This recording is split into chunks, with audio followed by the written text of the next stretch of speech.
Hi guys, good morning. I am in Rotterdam today. It's not my first time here, but I'm looking forward discovering a little bit more of it, finding out something about its history, architecture, food and culture.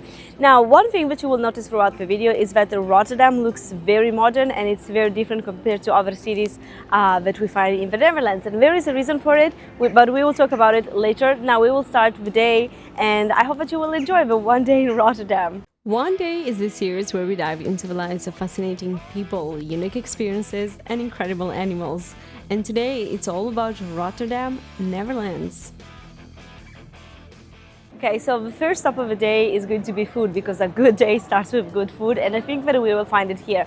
So this is Markthal, and as you can see, it has something special from the architectural point of view. So this building was made in 2014 and it's technically a residential and office space, as like you can see like in the arch there are windows, there are actual offices and apartments inside, which is crazy.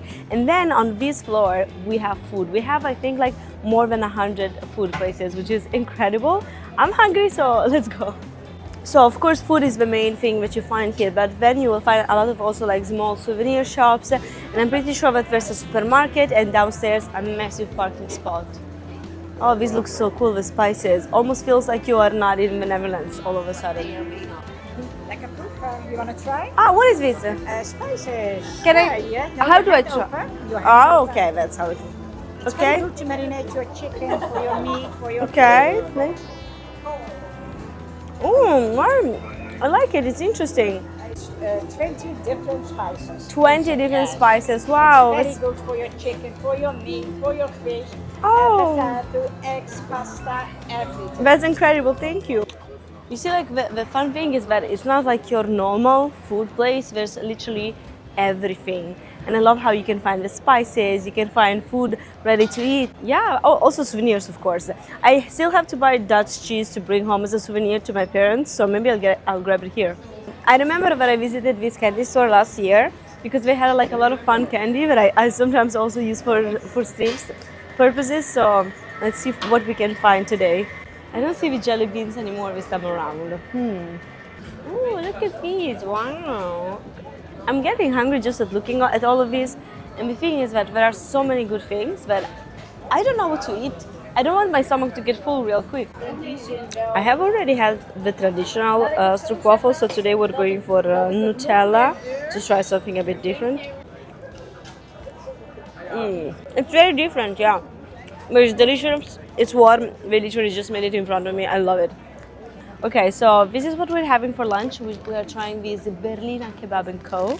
I got the wrap, they give me fries and also something to drink. And the whole menu is like 13 euros, which is honestly really not a lot compared to a lot of everything else that we have tried in the Netherlands. And my videographer also got a kebab, like a proper one. So let's see if they're good. Okay, it's a little spicy. I got the complete one. So there are some sauces that you don't normally find in kebabs in Italy, but I'm enjoying them. Nice! If you want to see more about food in the Netherlands, I also made this video here that you might enjoy.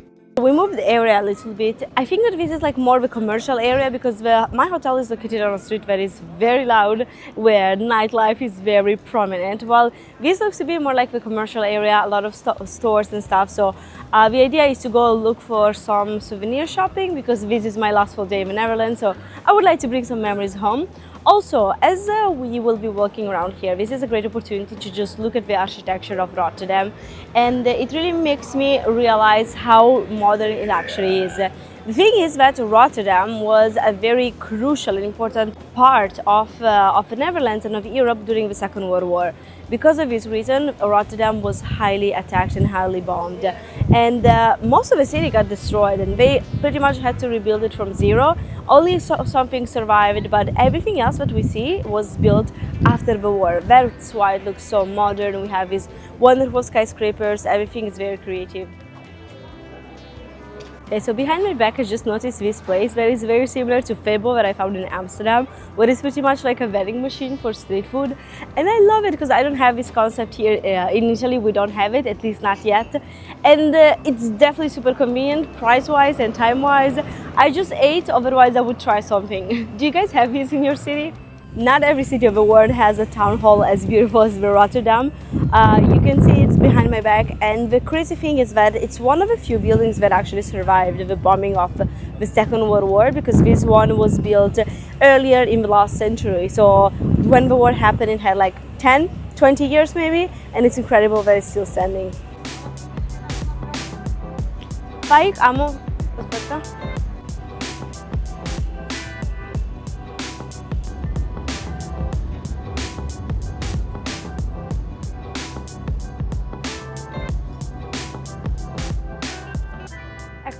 Okay, so as you can see behind me there's a canal, because Rotterdam is actually full of canals like Amsterdam, but they definitely look quite different because again of the history. So Rotterdam in the past had a lot of canals, probably as many as Amsterdam and other places in the Netherlands, but after everything that happened with the war, they had to rebuild the whole city, and they decided to cover even some canals just for one specific reason.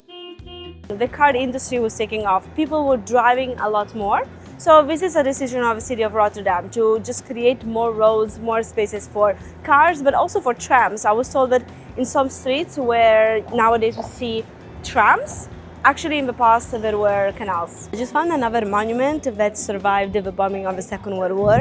And not only, this is actually the only building that dates back to the Middle Ages that you can find in Rotterdam. So as you can see, the church is missing a piece though, because even though it did survive the war, it was heavily damaged during the war itself.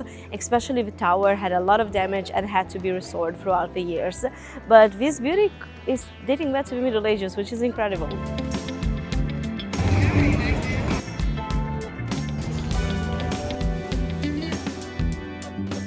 Okay, so we are inside one of the most famous highlights of the city, which are the Cube Houses. So they were built in '77 and they are just extraordinary. And the thing is that like they are actually used as living spaces. There's a hostel here and they are incredible.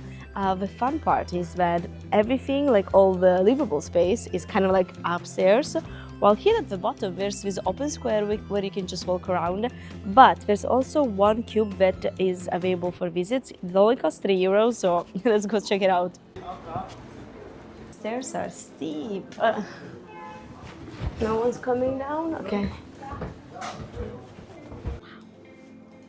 Honestly, it looks so spacious, but I'm very surprised because it looks so small from outside, but there's a whole kitchen here. This is crazy. Wow. Okay.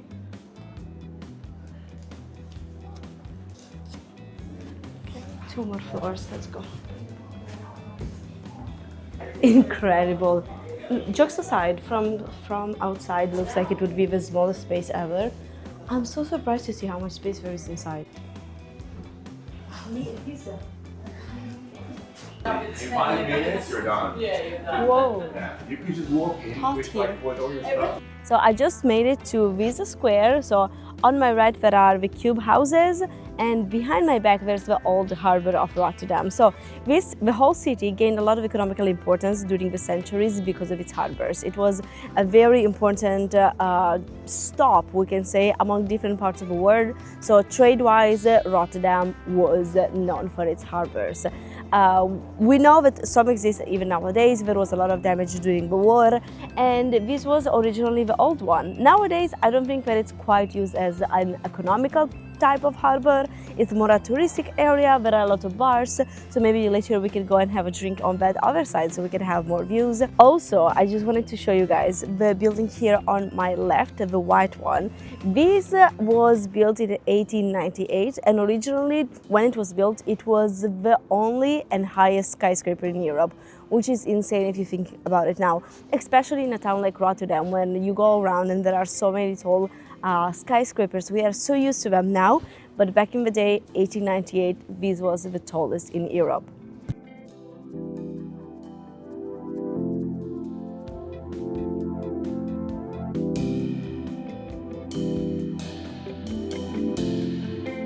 Okay, so we just found a very cool installation, but as you can see, I'm a little too short for the Dutch standards, so the camera will show you what's exactly inside. But I start telling you that pretty much this is a wonderful a wonderful installation designed to show us the Hotel Weimar that was situated on the opposite side from where we are now, and it was destroyed during the bombing in 1940. I already knew that the biking culture in the Netherlands was very big, but you don't truly understand how massive it is until you visit the country. I feel like both Amsterdam and Rotterdam have been crazy bike-wise. Everybody bikes everywhere, and after a full week here, I totally get why. I've been walking around pretty much the whole time, only taking the metro a couple of times here in Rotterdam, but I think that like if I had to stay a little bit more, I would definitely start biking myself as well. One of the things that I notice a lot also is that there are all of these biking parking spots that are honestly just so smart to have, and they save a lot of space, because imagine if every single bike that is here, imagine if it was a car, the space that it would take would be absolutely different. So I love this for you guys, well done. Another thing that I've been noticing a lot more in Rotterdam and in Amsterdam is that you guys have small statues literally for everything. In Italy, where I live, I'm used to having like these massive sculptures of people on horses and stuff. While here, I think that there's a statue not for everything, but like for a lot of random things that I'm not used to. Like we got this one behind me. I also saw like a dog statue and many other things, and honestly I just love it. I feel like it speaks a lot about the city. We wanted to find like a nice Dutch restaurant, something traditional, but honestly I was suggested one that is close by, but it's closed on Mondays, so that's a bummer because today is Monday, and honestly I'm just very tired, so we're like, okay, let's just grab something quick to eat and head back to the hotel. Okay, so we decided to eat a snack here at the Bram Ladage, and honestly it's kind of going to be our dinner. So we got the fries with mayo, no peanut sauce, sorry, and this like hot dog looking thingy, that's chicken. A few moments later. Hi guys, as you can see I am no longer in Rotterdam, but on that specific day, you can probably tell in my video, I was exhausted. I was very tired, but I was committed to shooting the one day video. But I was so tired, but apparently I forgot to film an outro. So here it is. But yeah, I literally forgot. I was very tired. I spent like at that point like a week in the Netherlands, including TwitchCon, days in Amsterdam. I was pretty exhausted, but in any case I enjoyed visiting the Netherlands so much. Rotterdam is such a wonderful city, but I will say that I was that exhausted because I wasn't sleeping well. I accidentally picked a hotel that was like on the main street of a nightlife. It was so busy, the walls were so thin, and I couldn't sleep properly. And I'm normally not someone that struggles to sleep, but yeah, I was very tired because of that. I'm going back to Rotterdam next year for TwitchCon, and I will choose a hotel in a different location. But yeah, I just want to say thank you so much for watching this video. Let me know if you have ever visited Rotterdam, if you're ever planning to. I highly recommend it to you guys. It's such a beautiful city. Next year, when I will go back to the Netherlands, I'm planning on staying again in Rotterdam for TwitchCon, but at the same time I would like to explore some other areas of the Netherlands. I have already been to Amsterdam and Rotterdam twice, so now I feel like it's time to visit a little bit more maybe of the countryside, of like the small towns that are not made for tourists, but like, you know, a little like bit of a hidden gem type of situation. So let me know your suggestions here. Coming next, there's a video about one day in Florence, and let me know if you have any other suggestions for one day. Thank you guys for all the love and support you have shown to this little project of mine. I've been having such a great time working on it, so thank you so much for dedicating your time to watch this video. Don't forget to like and subscribe, and I'm gonna see you soon. Bye.